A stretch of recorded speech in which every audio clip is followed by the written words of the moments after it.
Bonjour les amis et bienvenue dans ce tutoriel d'Adobe After Effects dans lequel on va découvrir ensemble comment ajouter un effet de spectre audio à vos musiques dans les montages vidéo.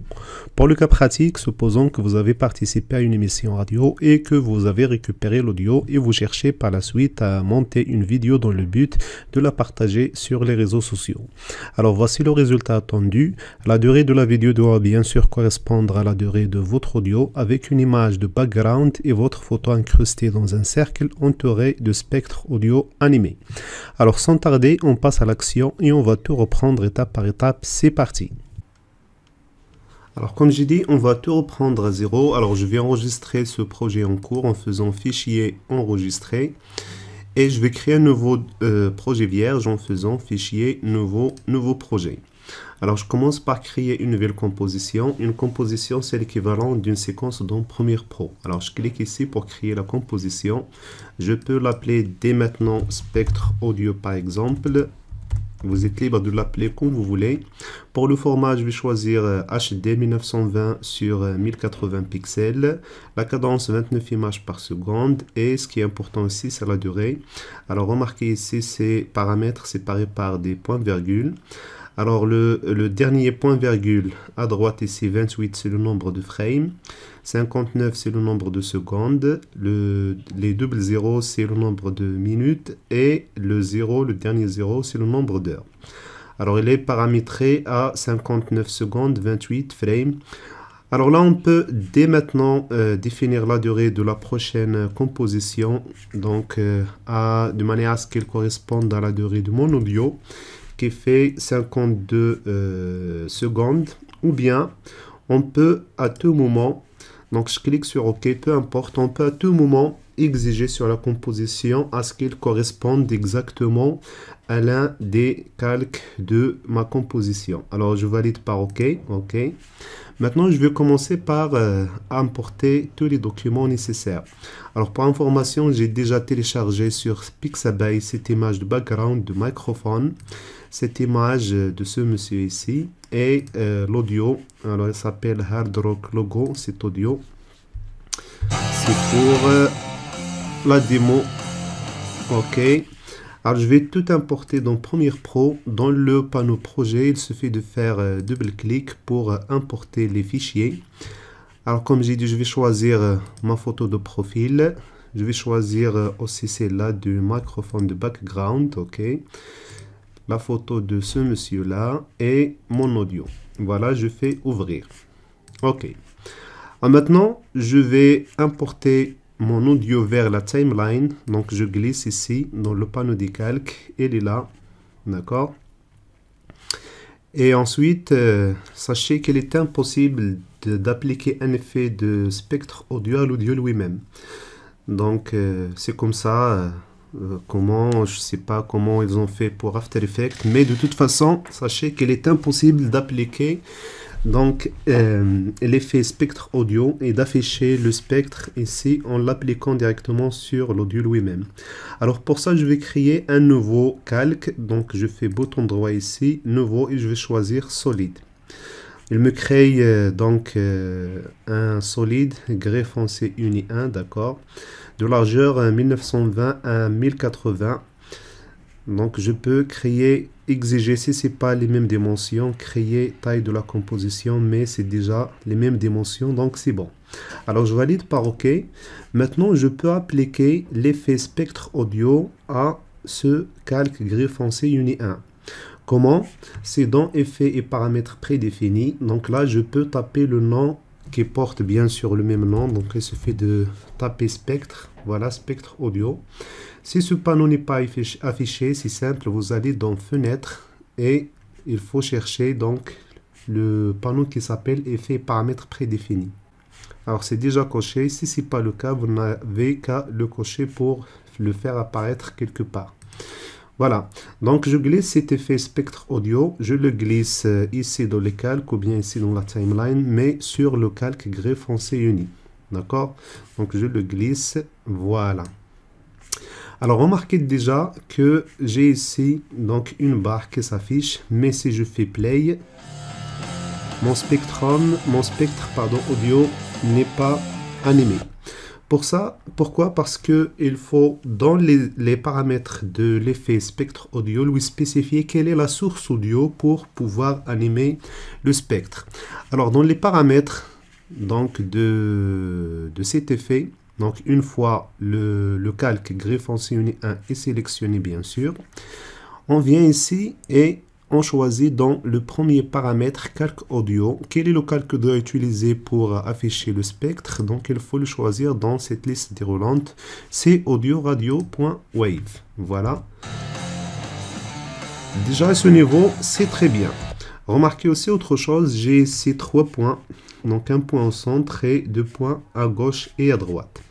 Alors, pour élargir le spectre pour qu'il corresponde aux dimensions, bien à la largeur de ma composition, il se fait de venir ici point de départ et point d'impact. Donc, je vais glisser le point de départ. Voilà, je vais choisir la valeur jusqu'ici. OK. Et pour le point d'impact, c'est l'autre point de droite. Je glisse. Voilà. Jusqu'ici, c'est bon. Je fais play. Très bien. Alors, autre paramètre, alors je viens ici dans fréquence de début. Alors, ça concerne les fréquences de mon audio. Donc, par défaut, il est mis à fréquence de début à 20 et la fréquence de fin à 2000. Donc, essayons de modifier si on va voir. Alors là, remarquez l'effet. Vous n'avez qu'à jouer sur ces paramètres. Donc, je vais saisir la valeur initiale de 20. Ici en 40, qu'est-ce que ça va donner? C'est bon. Pour la fréquence de fin, c'est 2000, ici en 3000. OK. Alors ici je reviens au début. Alors je laisse la valeur comme ça. C'est combien? 600. Je pense que c'est bon. Ok, autre chose. La bande de fréquence, elle est mise par défaut à 64. Je vais essayer d'augmenter. À remarquer, donc la distance entre les barres verticales, plus que je donne une valeur supérieure à bande de fréquence, plus que j'affiche plus de barres. Je pense comme ça, cette valeur, c'est bon. C'est 134. Vous pouvez donc choisir celle que vous voulez. Pour moi, 134, je pense que c'est bon.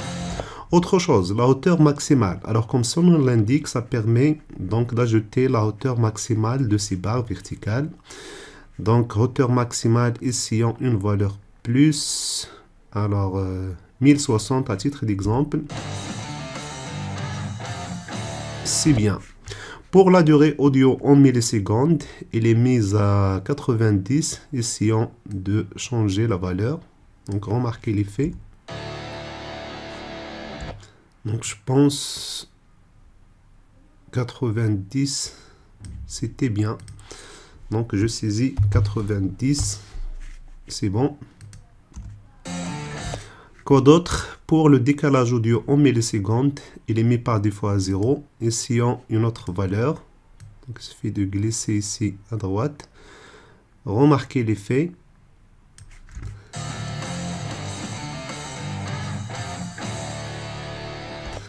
Alors, décalage audio en millisecondes. Je mets la valeur initiale 0. Essayons. Je pense que c'est bon.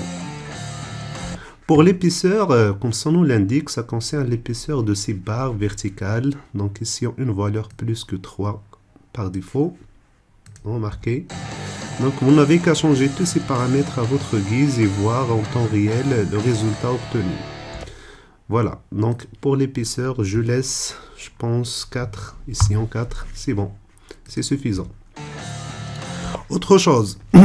Pour le lissage, je pense c'est en quelque sorte... c'est l'apparence. Je vais essayer de zoomer. Alors Z. Voilà. Essayons une valeur de 100%. Alors, essayons 0. Voilà, c'est en quelque sorte... donc, remarquez 0 et remarquez 100%. C'est en quelque sorte un effet d'apparence, d'opacity, donc dans les contours des barres verticales. Donc au début c'était 50, si je mets 0, voilà. Donc laissons la valeur par défaut 50. OK, Alt pour dézoomer. OK, H pour faire bouger en faisant appel à l'outil Hand, donc cet outil main qui permet de glisser de cette manière. Pour les couleurs internes et externes, remarquez que j'ai deux couleurs. Donc si je zoome, Z, voilà, remarquez les deux couleurs. Je peux bien sûr venir choisir n'importe quelle autre couleur, comme du blanc par exemple, je fais annuler. Et pour la couleur externe, pareil, je peux venir choisir du blanc ou du bleu, pourquoi pas, je fais annuler. OK. Autre paramètre, l'interpolation de teinte. Alors, je vais essayer de dézoomer pour voir ça. Voilà, le H pour faire appel à l'outil main. Alors, pour l'interpolation de teinte, ça permet d'avoir de dégradés de gauche vers la droite de plusieurs couleurs. Donc, essayons de l'activer. Alors, V pour activer l'outil sélection.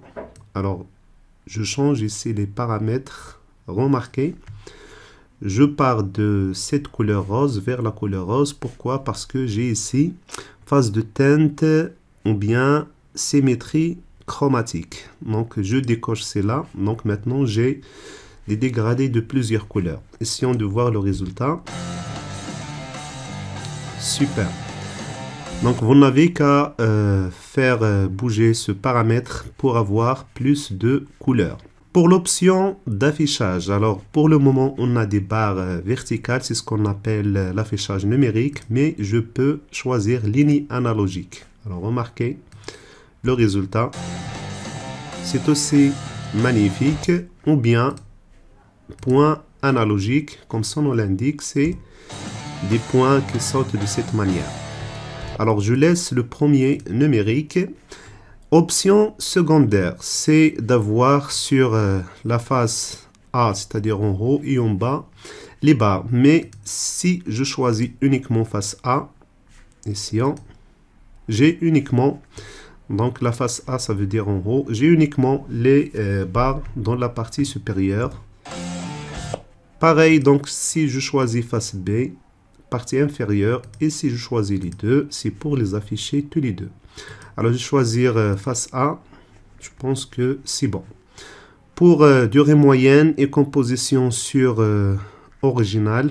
Alors, je ne sais pas à quoi ça sert exactement. Oui. OK. Pour composition sur original. OK. Alors, ces deux paramètres, je ne sais pas exactement à quoi ça sert. Donc, je pense déjà le fait de modifier tous ces paramètres, c'est super. Ça donne un bon résultat. Maintenant, est-ce qu'il est possible d'afficher donc ce spectre autour d'une forme géométrique? C'est le cas d'un cercle par exemple. Oui, bien sûr, c'est possible, c'est ce qu'on verra tout de suite. Alors, essayons de choisir notre calque gris foncé uni à qui on a appliqué l'effet spectre audio. Et je vais dans la barre ici des outils et choisir l'outil ellipse. Alors, je clique longtemps pour faire apparaître les autres outils. Je vais choisir l'outil ellipse. Maintenant, pour dessiner un cercle à partir de ce point central vers l'extérieur et d'avoir déjà un cercle, il faut appuyer sur la touche Shift. Et pour commencer à partir de ce point, c'est-à-dire centrer notre cercle exactement à ce centre-là, il suffit d'appuyer en plus de Shift sur Commande. Alors, j'appuie sur Shift et Commande et je pointe sur ce point central et je glisse. Donc, remarquez. Alors là, qu'est-ce qui se passe? Je viens de créer un cercle, d'accord? Donc, pas de spécial. Mais remarquez que mon cercle, puisque j'ai déjà sélectionné mon calque, mon cercle est devenu masque de ce calque. Donc, remarquez, masque 1. Et c'est pour ça d'ailleurs que j'ai la partie visible de mon spectre uniquement dans ce cercle parce qu'elle est considérée comme masque de tout le calque. Alors maintenant, pour forcer le spectre à s'afficher dans le contour de mon cercle, il suffit de venir ici dans chemin et de choisir. Alors j'ai mon masque 1 et voilà, c'est bon. Ce qui reste maintenant, c'est d'inverser donc l'affichage à l'extérieur au lieu de l'intérieur de mon cercle. Alors, je viens dans les paramètres toujours de mon spectre audio. Alors, c'est où je vais choisir la face B au lieu de la face A. Voilà. Alors, autre problème, remarquez que lorsque je choisis mon masque, j'ai ici une sorte de rectangle et donc mes barres ne s'affichent pas correctement. C'est comme si j'ai un masque rectangulaire. Alors pour remédier à ce problème, remarquez ici aussi. Alors pour remédier à ce problème, c'est simple. Je vais dans mon masque, d'accord? Au lieu de choisir dans le mode de fusion addition, je choisis aucun. Voilà, alors remarquez la différence. Maintenant, c'est corrigé le problème, c'est magnifique. Ok. Maintenant, je vais importer l'image de mon background. Alors, ça se trouve dans Projet, elle est où? Microphone, je la glisse ici, c'est bon. Alors là, je vais essayer avec l'outil de sélection. Je vais essayer, en cliquant ici sur le point supérieur, de régler la taille de mon background. Je vais essayer d'éloigner ce spectre audio par rapport au microphone. Je choisis mon calque gris français uni et je le glisse un petit peu à cet endroit-là. Voilà. Je pense maintenant que c'est bon. Ce qui reste maintenant, c'est d'afficher ma photo dans ce cercle. Alors pour ça, je vais importer ma propre photo. Donc je la glisse ici. Donc il faut qu'il soit donc en premier.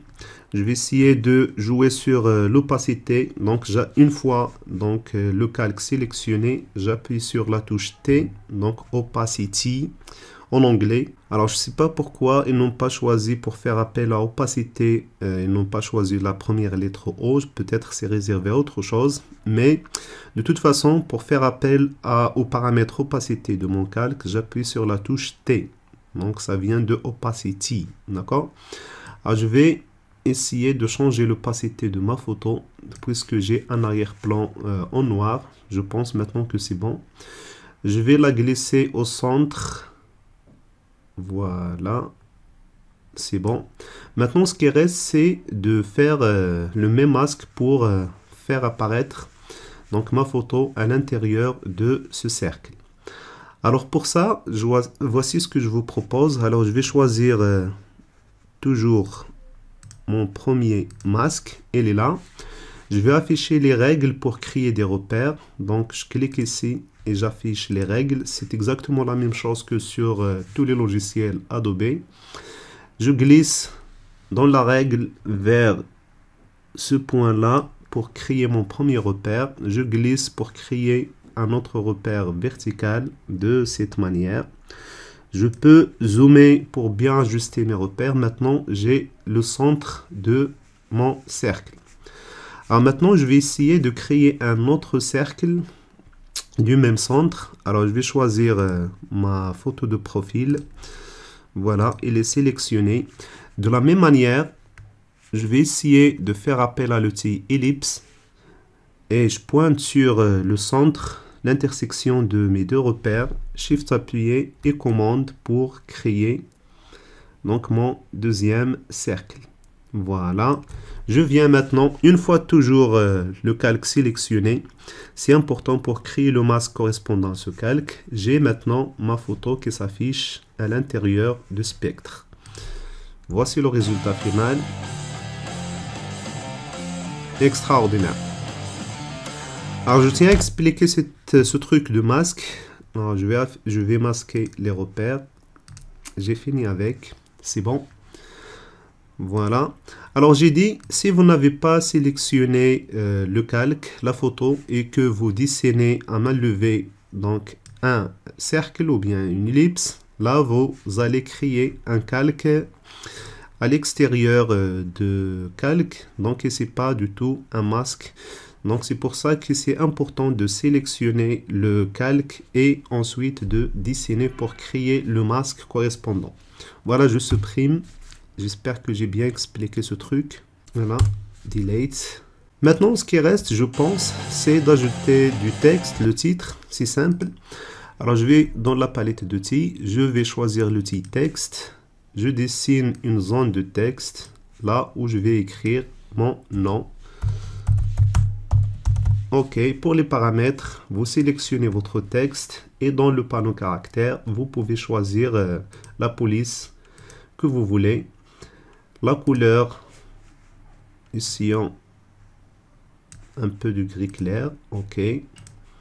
Vous pouvez aussi augmenter la taille du texte et ainsi de suite. Voilà. Je pense que c'est bon. Je reviens aux sélections. J'appuie sur la touche V. Maintenant, je peux ajuster mon texte à l'endroit voulu. Voilà, c'est bon.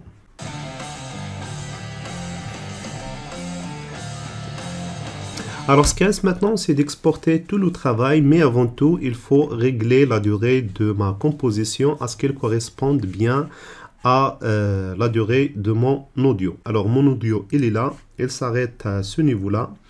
Alors, je dois donc régler la taille de tous les autres calques, la durée de tous les autres calques, à ce qu'elle corresponde à cette durée exactement.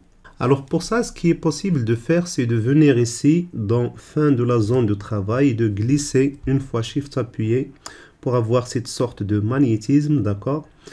Donc pour qu'il s'arrête exactement à l'arrivée du bord d'un calque, voilà, j'appuie sur Shift. Maintenant que c'est fait, je fais un bouton droit pour faire apparaître ce menu contextuel. Alors faites attention, si vous avez donc cette zone de travail qui correspond à la durée de votre composition. Alors je vais vérifier. Composition, paramètres de composition. J'ai 59 secondes et 28 frames. Voilà. Je peux aussi faire un bouton droit à ce niveau-là, paramètres de composition, et j'accède à la durée exactement. Pareil, je pense si je fais bouton droit ici, bouton droit, paramètres de composition. OK, pareil, si je viens dans composition, paramètres de composition, alors vous avez accès à de plusieurs méthodes de paramètres de la composition. Alors, si j'ai cette fin de la zone de travail correspond à la fin de ma composition qui fait 59 secondes, je ne peux pas accéder. Donc, si je fais bouton droit, je ne peux pas accéder au menu contextuel de cette barre. Alors, pour ça, donc, j'ai dit, donc, je vais essayer de réduire la zone de travail. Donc, fin de la zone de travail, je la glisse une fois Shift appuyé pour qu'elle corresponde à la fin de mon calque audio. Maintenant, si je fais bouton droit, j'ai accès au menu contextuel. Et moi, ce qui m'intéresse, c'est réduire la composition à la zone de travail. Alors, remarquez que automatiquement, tous les calques maintenant et la durée de ma composition correspondent exactement à la durée que je viens de définir ici dans fin de la zone de travail.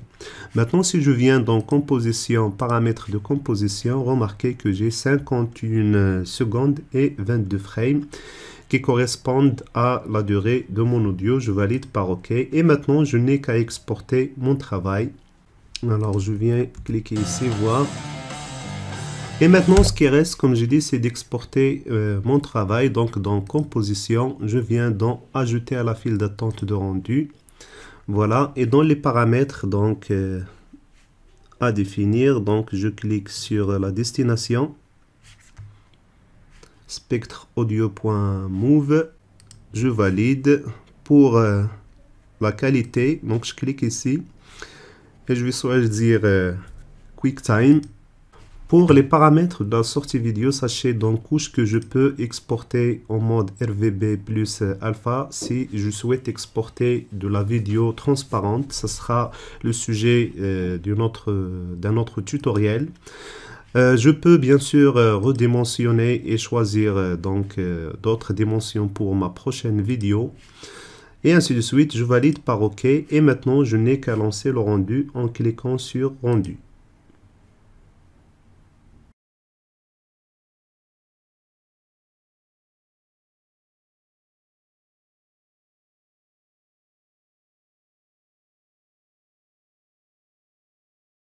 Une fois le rendu terminé, jetons un coup d'œil sur la vidéo exportée. Elle est là, donc je vais essayer de la lire.